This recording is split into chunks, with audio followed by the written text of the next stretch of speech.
Salam sejahtera untuk kita semua. Berkat Allah yang Maha Kuasa senantiasa menyertai kita. Bapak, Ibu, saudara-saudariku yang terkasih dalam Tuhan kita Yesus Kristus, marilah kita mendengarkan dan merenungkan bacaan-bacaan kitab suci hari Rabu 25 November 2020. Bacaan pertama dari kitab Wahyu pasal 15 ayat 1 sampai 4. Dan aku melihat suatu tanda lain di langit, besar dan ajaib. 7 malaikat dengan 7 malapetaka terakhir, karena dengan itu berakhirlah murka Allah.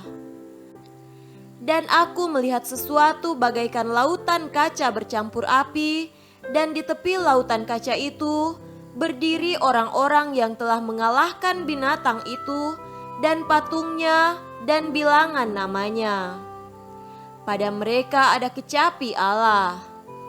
Dan mereka menyanyikan nyanyian Musa, hamba Allah, dan nyanyian anak domba, bunyinya, besar dan ajaib segala pekerjaanmu, ya Tuhan, Allah yang Maha Kuasa. Adil dan benar segala jalanmu, ya Raja segala bangsa. Siapakah yang tidak takut, ya Tuhan, dan yang tidak memuliakan namamu? Sebab Engkau saja yang kudus.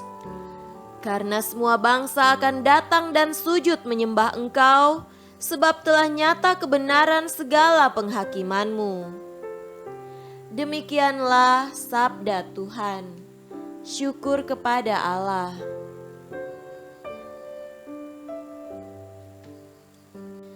Tuhan beserta kita sekarang dan selama-lamanya. Inilah Injil Yesus Kristus menurut Lukas. Dimuliakanlah Tuhan. Injil Lukas pasal 21 ayat 12 sampai 19. Tetapi sebelum semuanya itu, kamu akan ditangkap dan dianiaya. Kamu akan diserahkan ke rumah-rumah ibadat dan penjara-penjara, dan kamu akan dihadapkan kepada raja-raja dan penguasa-penguasa oleh karena namaku. Hal itu akan menjadi kesempatan bagimu untuk bersaksi. Sebab itu, tetapkanlah di dalam hatimu, supaya kamu jangan memikirkan lebih dahulu pembelaanmu. Sebab aku sendiri akan memberikan kepadamu kata-kata hikmat, sehingga kamu tidak dapat ditentang atau dibantah lawan-lawanmu. Dan kamu akan diserahkan juga oleh orang tuamu, saudara-saudaramu, kaum keluargamu, dan sahabat-sahabatmu, dan beberapa orang di antara kamu akan dibunuh, dan kamu akan dibenci semua orang oleh karena namaku. Tetapi tidak sehelai pun dari rambut kepalamu akan hilang. Kalau kamu tetap bertahan, kamu akan memperoleh hidupmu. Demikianlah Injil Tuhan. Terpujilah Kristus. Saudara-saudariku yang terkasih dalam Tuhan kita Yesus Kristus, tema renungan kita pada hari ini adalah setia bertahan. Salah satu hal yang sering kita hindari dalam hidup ini adalah penderitaan. Kita cenderung menolak situasi yang menimbulkan penderitaan. Kita akan lebih memilih situasi yang menggembirakan.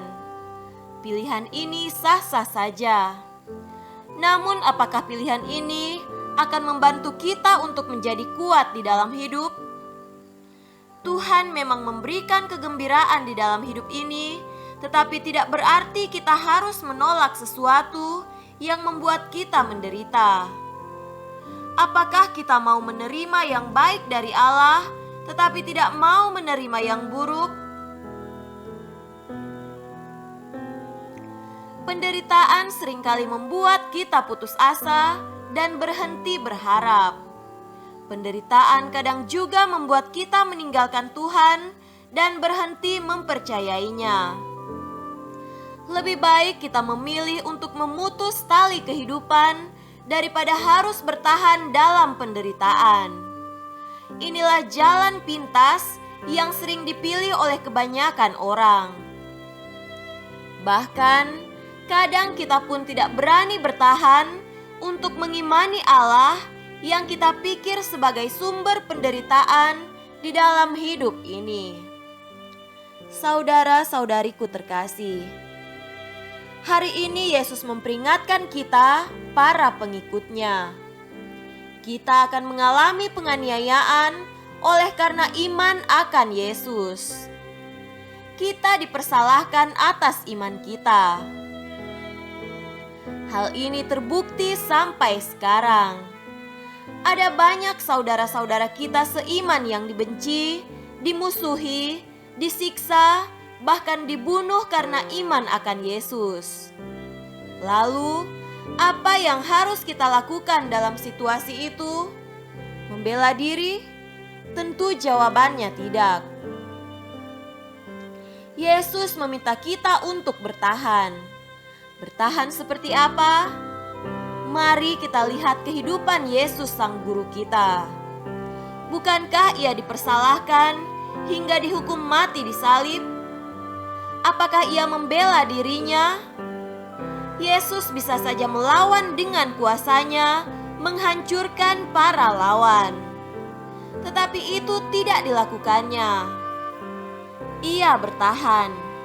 Itulah pilihannya di tengah situasi kehidupan pada zaman itu, agar keselamatan bisa menjangkau seluruh dunia lewat para muridnya, bahkan sampai kepada kita sekarang ini. Bertahan justru membuat kita mampu menghentikan kekerasan dan mengubah situasi dengan cara yang tidak biasa. Kita mesti tegar, tekun, tabah dan setia bertahan sampai akhir hayat kita. Tuhan memberkati kita sekalian.